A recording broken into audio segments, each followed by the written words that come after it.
everybody, and welcome back to my channel. My name is Annie, and today I'm going to be showing you my Notions setup and packing a travel Notions bag with me. I just reorganized all my Notions for knitting, and I'm using now this acrylic makeup organizer. So I will turn the camera around here in just a minute to show you more up close, but currently this is what we're working with right here. And this is what is in my little craft closet right here that just houses all of my Notions. So I'm going to turn the camera around and show you in a little bit more detail each of these compartments and what is in them. And then kind of by doing that, we'll go ahead and pack a Notions pouch for myself for my knitting bags. I try to have a Notions pouch in every project bag I'm working on, and that way I don't really have to like think about if I have it. So as long as I have the project bag, I know that I have whatever supplies I might need in there with it, so I don't have to be always tracking down my Notions pouch. So I will turn the camera around now, and please keep watching. Thank you. Okay, welcome to the floor. Like I said, this is an acrylic makeup organizer. I think I actually bought it on Sephora's website like many years ago. And until very recently, until last weekend, it had been used to house makeup. And my Notions were all kind of kept, each of these categories in individual pouches in my kind of knitting bookcase. But then I was able to consolidate my makeup last weekend. I've been trying to get rid of stuff and use stuff up. So I really didn't have a need for this anymore. And instead, I decided to use it to house all of my knitting Notions. And I really like it the way it's set up right now. So I'll go through compartment by compartment, kind of show you what I keep in my Notions collection. And then we'll go through and put together a Notions pouch for my knitting bag. This upper left container compartment here, I have some travel packets of Soak soap. So I kind of bought those to give people for when I make them wool items, but I tend to, most of my gift knits I feel like are for babies and stuff, and I tend to just use acrylic. So I guess I could use this for traveling with myself if I were to think that I would need to wash any of my wool while I'm gone. But whenever I block here at home, I have like a full bottle that I use instead. So those are just hanging out there for now. And these containers are 3 different containers of just tapestry needles. These were probably bought at Michael's or Amazon. Just cheap tapestry needles. I have found that I do prefer the ones with the bent tip. So I think these are all kind of aluminum, made of aluminum, and I prefer the ones with a bent needle tip there. I don't know if you can kind of appreciate that difference. It just makes it, I think, a little bit easier for weaving in ends. I just prefer that angle. So I have quite a few tapestry needles in there, as well as a few of these Fix-It tools. And I think I'm actually even missing one. I'm not sure where, I think I have a second one of this size. But Fix-It tools are handy little tools where one half of it is a crochet hook and one half of it is a knitting needle. So they're really helpful if you have a dropped stitch, or I just like to keep it in my Notions pouch, and you can, they are very handy, mainly used for dropped stitches.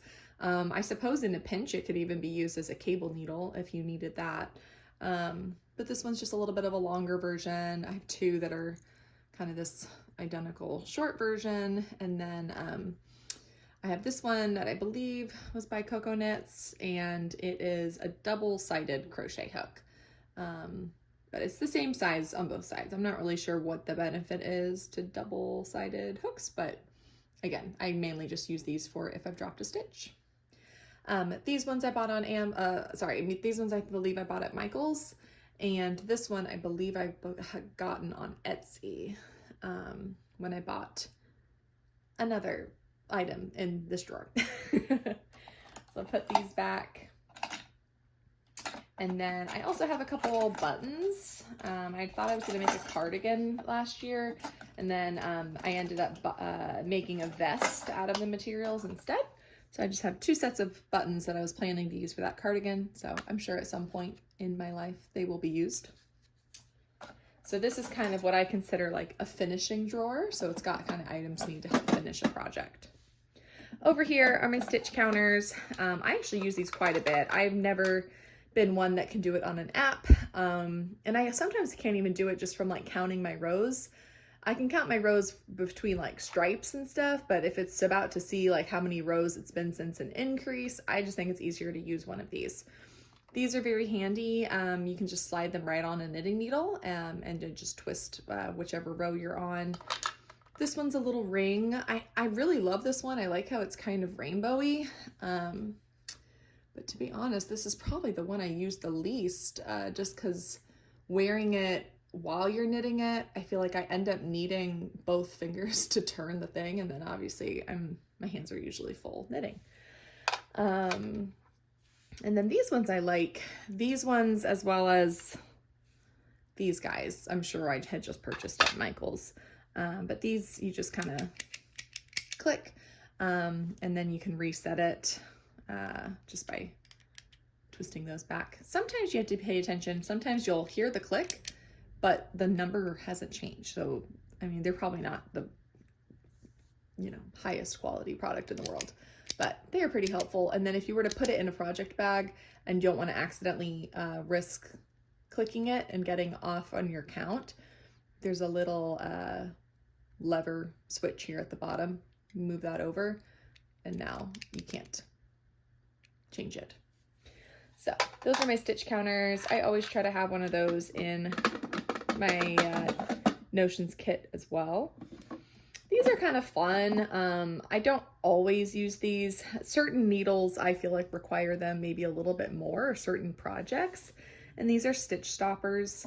So I have some cute ones here. I have like little sloths and these little sheep, and you can see there's a little hole at the bottom, and you just pop them right on a needle, and then your stitches won't fall off the end. So if you're sticking it in a project bag, I find especially with like metal needles and silky yarns, I definitely try to use those.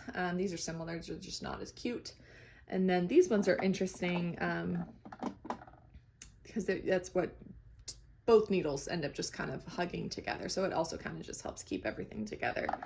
These foam ones I use a lot less just because they're a little bit bulky, and I find that they slide off the needles a little bit too easily. You have to find kind of the perfect size for what needle you have. And maybe I'm just bad at picking my sizes, but I feel like they're often too loose for my needle, but then the smaller one is too tight. So I kind of struggle using those. I definitely use these kind of gummier ones more often. Here are what I'm considering my fancy stitch markers.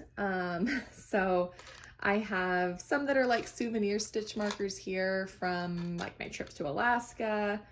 I think this one's from Canada, the green one. But the majority in here are just from our people. I don't know what the word I was trying to say.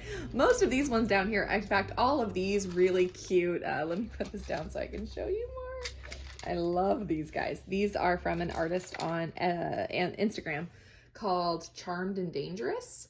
So please look her up. If I had the budget, I would buy everything she has to offer. There's a little turtle with like a beach sand and seashells on their back, and this one is a little narwhal. Oh, they're so cute. She's got really, really, really cute seasonal ones, but I actually don't have any yet for like fall or winter. So maybe one day. Here's another narwhal. And then I have a couple more that are on projects in project bags right now.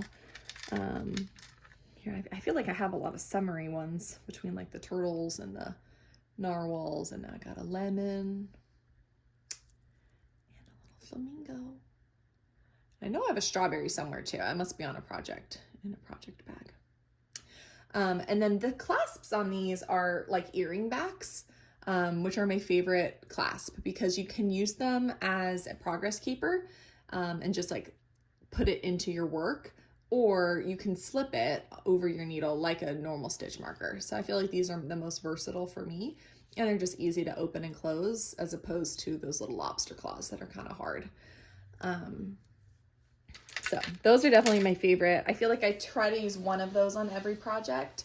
And I mainly use it as a progress keeper, as opposed to just like an every, you know, the bulk of my stitch markers that I'll use for a project are in the next drawer down. I'll show you.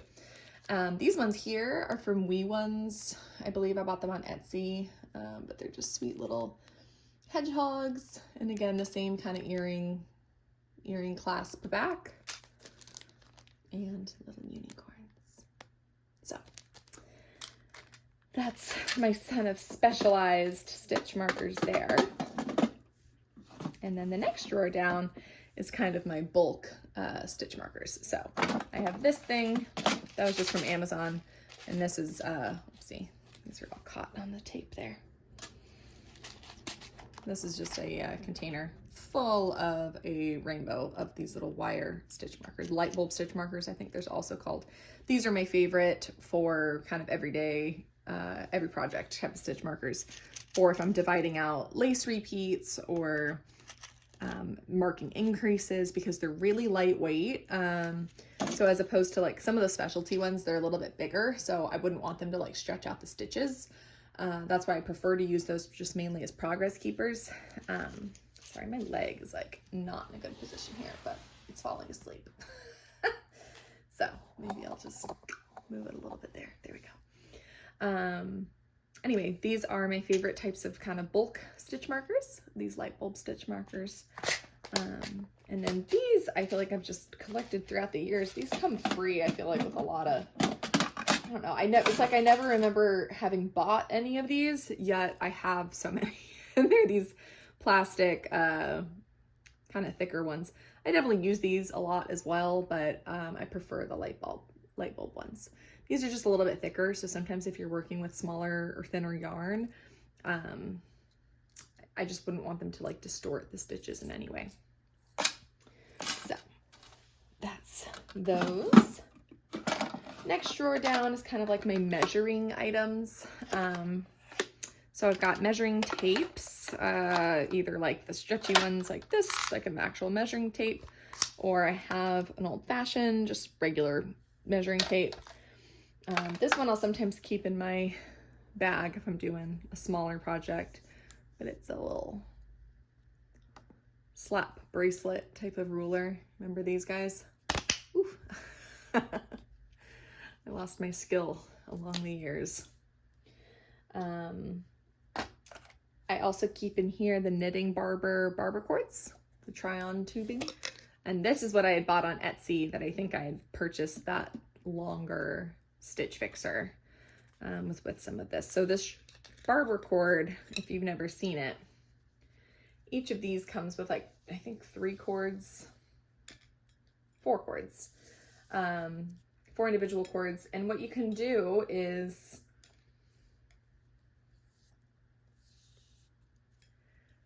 the ends of it, I don't know if I can pick it up, are hollow.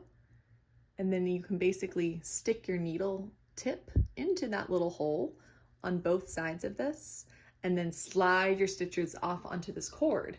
And then if you wanted to block your sweater or whatever item it was, you can go ahead and block it, because this is just plastic tubing. So you wouldn't risk getting your needles wet or anything like that. And then at the end, and then you can try it on, put it over your neck. It should fit easily because it's not on needles anymore. And then at the end, if you have to put it back on your needles, you again just stick your needles back in this and slide your stitches back on. So it's a lot easier than trying to pick up your stitches onto waste yarn or something where you kind of end up having to go back and individually pick up each stitch onto your needles. So I have 2 sets of this try-it-on tubing. I think each set comes with like 1 really long cord and then 2 short cords, so that you could potentially do like the hem of a sweater and then both arms. So I have a pink and a green. And then also in here, I just have a couple gauge rulers and needle gauges. I don't typically need to travel with these because hopefully if it's something that requires a gauge check, I would have already done that. Like I try to just take projects out that I just need to work on, not like starting a project from scratch.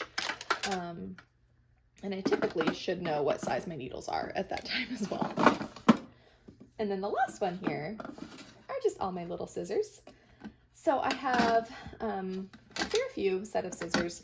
These two little containers are definitely my most used scissors because I basically, this itself can be a little mini Notions kit for myself. So what I'll do sometimes, this one I know for sure is just from Amazon. Just a small pair of embroidery scissors.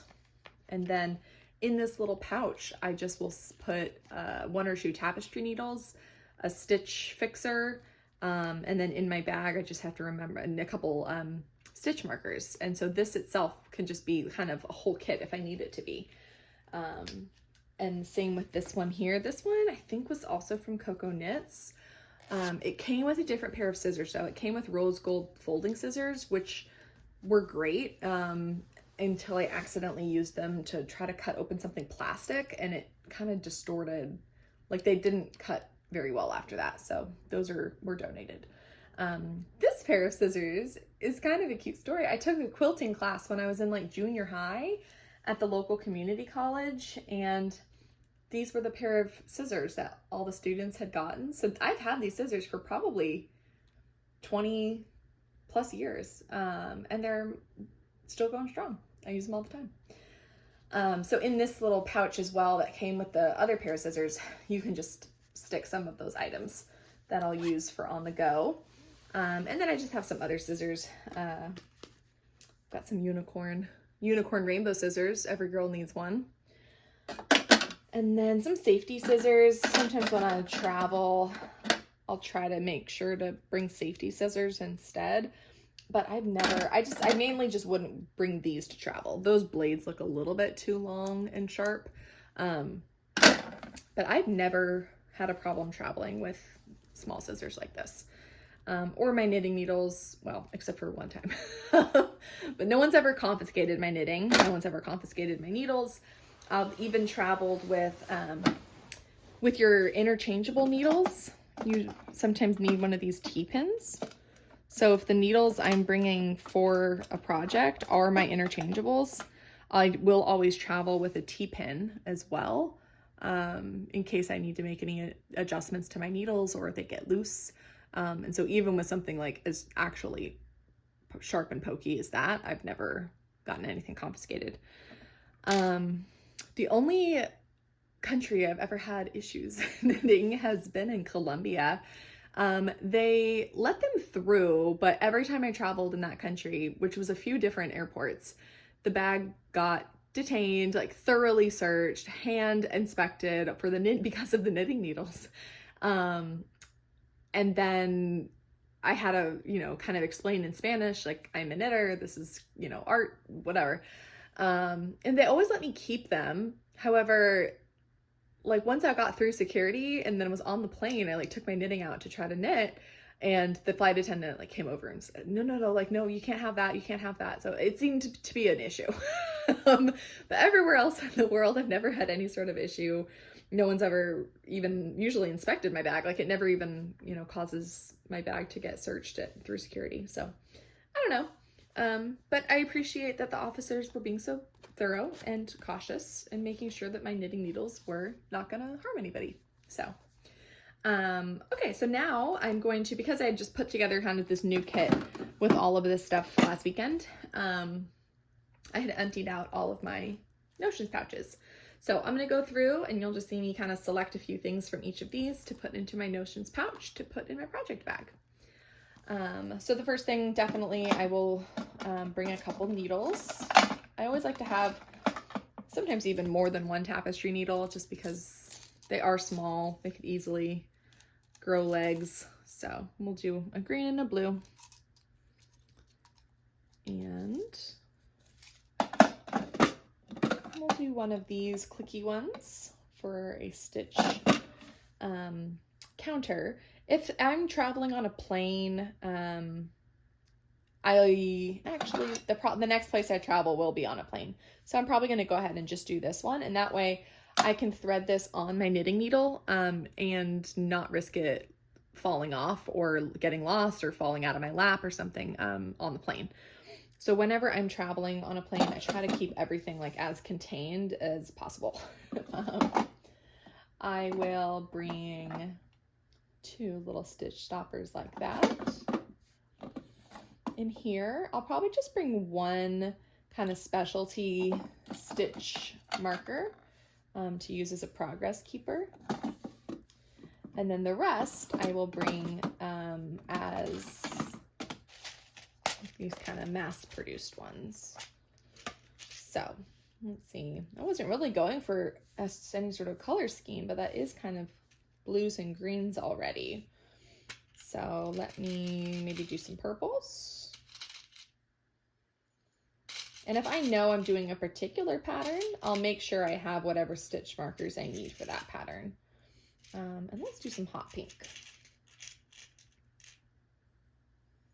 So for this right now, I'll just do kind of a handful of each color. And that way I'm bringing about, I don't know, maybe 10 or so. And then I'll usually take one, like a third color. That's a unique color to what the other ones were. And that way I have a unique stitch marker for like the beginning of round if I don't want to use this guy. So if I want to use this one, I can use that for my kind of unique specialty marker. But if I'm using that as a progress holder or something like that, then I would use this silver one in this case. So then what I'll do is I'll usually kind of just thread these on so that they are just not messy and not everywhere.